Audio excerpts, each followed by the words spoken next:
नहमदहु व नसल्ली अला रसूलिल करीम। मुंहिंजा दोस्तो, जे इंसान जे अंदरि ख़ौफ़ हूंदो आहे त उहो हर कम खे अंजाम ताईं पहुचाईंदो आहे, ऐं जे इंसान जे अंदरि ख़ौफ़ न हूंदो आहे त उहो इंसान पंहिंजे कमनि जे पूरे करण में अधूरो रहिजी वेंदो आहे। मसलन, जेकॾहिं को इंसान मास्तर या उस्ताद आहे, हाणे जेकॾहिं उन उस्ताद खे पाण खां मथां ऑफिसर खां ख़ौफ़ हूंदो त उहो उस्ताद वक़्त जी बि पाबंदी कंदो ऐं ॿारनि खे बि पंहिंजे तालीम में मक़सद ताईं बि पहुचाईंदो। उहो हर कम खे पंहिंजे सही तरीक़े सां अंजाम ॾींदो। ऐं जेकॾहिं उन उस्ताद जे अंदरि कंहिं ऑफिसर जो ख़ौफ़ न हूंदो त अहिड़ो उस्ताद न वक़्त जी पाबंदी कंदो ऐं न ई शागिर्दनि खे पंहिंजे तालीम में मक़सद ताईं पहुचाए सघंदो। हर मुलाज़िम जे अंदर में जेकॾहिं ऑफिसर जो ख़ौफ़ हूंदो त उहो कम खे सही सर अंजाम ॾींदो, ऐं जेकॾहिं ख़ौफ़ न आहे त हर कमु अधूरो रहिजी वेंदो ऐं निज़ाम धरम भरम थी वेंदो। बिल्कुलु अहिड़ी तरह जेकॾहिं इंसान जे दिलि अंदरि अल्लाह तबारक व तआला जो ख़ौफ़ हूंदो त अहिड़ो इंसान दुनिया जी मंज़िल खे हासिलु कंदो ऐं आख़िरत जेका हक़ीक़ी मंज़िल आहे उनखे बि हासिलु करे सघंदो। इंसान जी तख़लीक़ जो मक़सदु रब जी बंदगी करणु आहे, ऐं बंदगी करण जे लाइ बुनियादी शइ अल्लाह तबारक व तआला जो ख़ौफ़ आहे।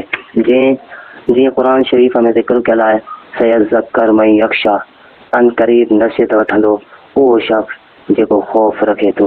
हर शइ जो बुनियादु हूंदो आहे अल्लाह तबारक व तआला जी इताअत जो बुनियादु दिलि में ख़ौफ़ रखणु आहे। जिन इंसाननि पंहिंजे दिलि जे अंदरि ख़ौफ़े ख़ुदा रखियो, उहे दुनिया में वक़्त जा वली थिया, दुनिया ऐं आख़िरत जी इज़त हासिलु कयऊं। हत्ता कि अल्लाह तबारक व तआला फरमायो, मन आज़ानी वलियन फ़क़द आज़नतुहु बिल हर्ब, जेको मुंहिंजे वलीअ सां जंग कंदो मां रब हुन सां जंग जो ऐलान करियां थो। हीउ ख़ौफ़े ख़ुदा जो नतीजो आहे जो अल्लाह तबारक व तआला पंहिंजे बाननि वलियनि जो दिफ़ा करे थो। हीउ ख़ौफ़े ख़ुदा हुयो जो हज़रत अबू बकर बि फरमाईंदा हुया, काश मां गाह हुजां हा, काश मां को जानवर हुजां हा। उन ख़ौफ़े ख़ुदा जो नतीजो उहो निकितो जो हज़रत अबू बकर खे जन्नत जे 8 दरवाज़नि खां सॼो वेंदो। हज़रत उमर रज़ियल्लाहु तआला जिन फरमाईंदा हुया, काश मां को घटो हुजां हा, अरब मूंखे कोई करे खाई छॾनि हा, पर मां इंसान पैदा न थियां हा। ख़ौफ़े ख़ुदा जो नतीजो इहो निकितो जो हुज़ूर सल्लल्लाहु अलैहि वसल्लम जिन फरमायो, मां मेराज जी राति हिकु मालात ॾिठो, मूं सम्झो त मुंहिंजो मालात आहे। पोइ छाकाणि ते ॿुधायो वियो तव्हांजो ग़ुलाम उमर बिन खत्ताब जो आहे। त जिन इंसाननि जे अंदरि ख़ौफ़े ख़ुदा आहे उहे मंज़िल ताईं पहुता, ऐं जिन इंसाननि जे दिलि में ख़ौफ़े ख़ुदा न आहे अल्लाह ताला उन्हनि खे दुनिया में बि ज़लील कयो ऐं आख़िरत में बि ज़लील थींदा। हिकु ख़ौफ़े ख़ुदा ई अहिड़ी शइ आहे जेका ज़ालिम खे धरो कंदी आहे। हिकु ख़ौफ़े ख़ुदा ई अहिड़ी शइ आहे जेका बेहया खे हयादार बणाईंदी आहे, बेनिमाज़ी खे निमाज़ी बणाईंदी आहे।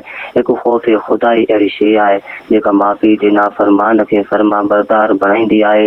हिकु ख़ौफ़े ख़ुदा ई इंसान खे इंसान कामिल बणाईंदी आहे। हिकु ख़ौफ़े ख़ुदा ई आहे जेको दुनिया जे तख़्ते ते अमन खे आणे सघे थो। हिकु ख़ौफ़े ख़ुदा ई इंसान खे हुज़ूर सल्लल्लाहु अलैहि वसल्लम जन जो ग़ुलाम बणाए सघे थी। अल्लाह ताला खां दुआ आहे असांजी दिलनि में बि पंहिंजे ख़ौफ़ खे अता फ़रमाए, जीअं असीं दुनिया ऐं आख़िरत जे हर भलाई खे हासिलु करे दुनिया खां रुख़सत थियूं। आमीन।